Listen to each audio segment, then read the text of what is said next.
Once upon a time, there was a lonely little cloud who didn't know why he was in the sky.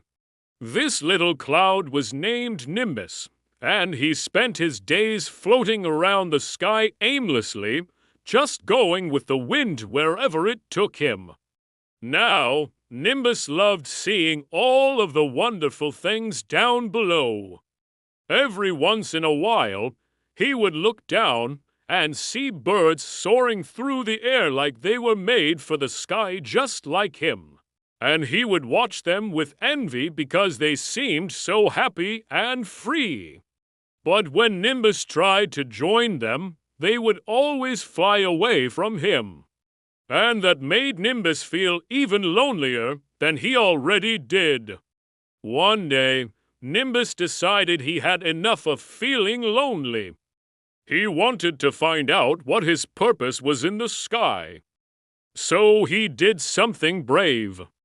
He went against the wind. It wasn't easy. The wind kept pushing him back the way he came, but he just kept going forward. And after a while, the wind began to calm down, and he could feel himself getting closer and closer to the ground.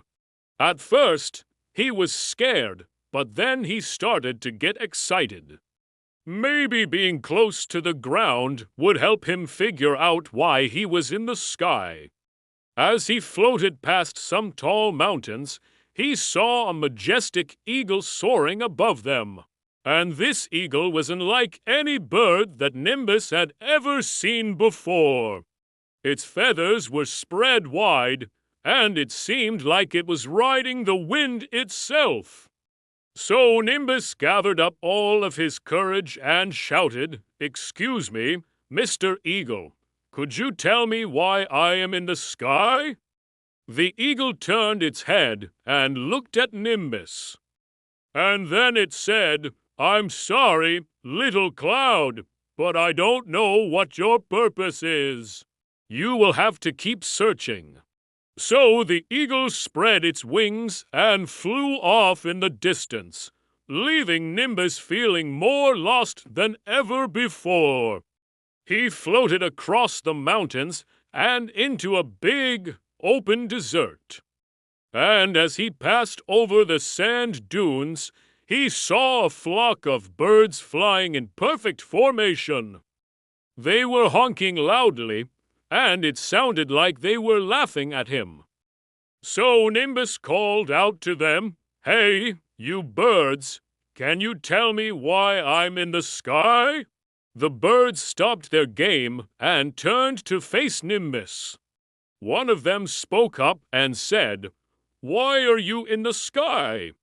"Because you're a cloud, silly. What else would you be?" Nimbus thought about this for a moment. "But why am I a cloud? What good am I doing by just floating around here all day?" The birds looked at each other and then back at Nimbus. "You should ask the wind," they said. "It knows everything." With that, the birds flew away, leaving Nimbus alone in the desert sky. Just then, a strong gust of wind swirled around Nimbus, and it sounded like the wind was saying, "You'll never find your purpose if you keep asking the wrong questions." Then the wind whispered something in Nimbus's ear. "Go to the ocean, little cloud, and you will find someone who can help you." And with that, the wind died down and became still. So Nimbus set off across the desert, following the sun until he saw a big, beautiful ocean stretching out before him. As he approached the ocean, he saw a group of seagulls flying above the waves. And these seagulls were different from the birds in the desert. They were quiet and graceful, and they seemed to be at peace with themselves. So Nimbus went up to them and asked, "Excuse me, Miss Seagulls, could you please tell me why I am in the sky?" The seagulls turned their heads and stared at Nimbus for a long time, and Nimbus was so nervous that he started to shrink. But finally, one of the seagulls spoke up. "You already know the answer, little cloud. You just have to believe in yourself." Then the seagull glided away, leaving Nimbus more confused than ever. He floated along the ocean for a while, watching the boats and the fish below. And he thought about what the seagull had said. Maybe he did know his purpose. Maybe he just needed to believe in himself. But how could he do that? How could he believe in himself when he didn't know who he was or what he was supposed to do? Then he heard a loud, familiar voice that made him jump. "Hey, little cloud, I've been looking for you everywhere. You won't believe what I just saw. It was the moon. She was as big and round as ever, and she was glowing brightly in the daytime sky." "What did you see, Moon?" asked Nimbus. The moon leaned closer to Nimbus and whispered, "I just saw a village below us that really needs your help." Nimbus's heart skipped a beat. "Me? What do you mean?"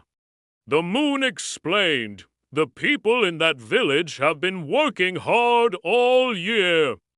They've planted crops and raised animals, but now it's time for them to harvest everything they've grown. But there's a problem.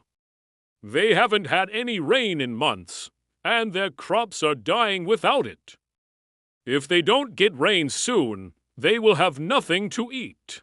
Nimbus looked down at the village. He could see the people working in their fields. They were using their hands and tools to try to make the crops grow, but it wasn't working. And Nimbus felt a pang of sympathy for them. Maybe he could help, but how? All he was a little cloud who didn't know his purpose. "Don't worry, Nimbus," said the moon, sensing his worry. "You can help them by bringing them rain." Nimbus's eyes widened. "Me? But I've never brought rain before. I don't even know how to make rain." The moon smiled at him. "That's not important. You just have to believe in yourself, and the wind will show you what to do." Then the moon glided away, leaving Nimbus alone in the sky. For a moment, Nimbus was scared. He didn't know if he could do this. But then he remembered what the seagull had told him. He did know the answer. He just had to believe in himself.